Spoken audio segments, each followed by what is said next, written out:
Hello everyone! Si Nanay Rosy to. Turuan ko kayo paano magbawas ng sukat ng ating side seam. So, bali 1 inch po yung ating binawas dyan sa side seam na yan. Dahil wala po tayong edging machine, so ang gagawin ko dyan ay i-clean finish natin yan sa panoorin nyo lang po. Yan, dapat po lapat na lapat mabuti ha, at sakto po yung ating tahi, 1 inch lang.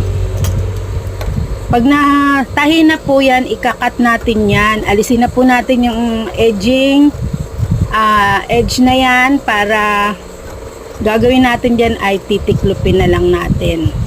Panoorin nyo po paano gawin. So, ang ginawa ko, fold ko lang yan hanggang doon sa pinakadugtungan. Tapos, yan. Isang pata lang po yan.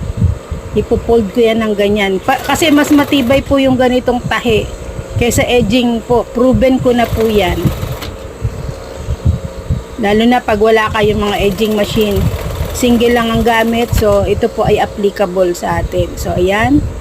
Pag nagawa na po natin yon, yung sa ilalim naman, i-fold din natin. Pero kasabay na rin nung unang natahi natin para hindi masyadong magastos sa sinulit. So, ganyan siya. Fold natin, tapos pasadaan natin ng, bali, ang ginawa ko lang po dyan ay 1/16.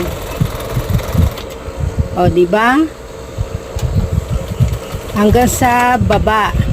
So, ganyan po.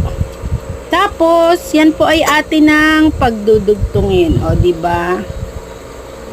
Thank you. Hanggang sa susunod.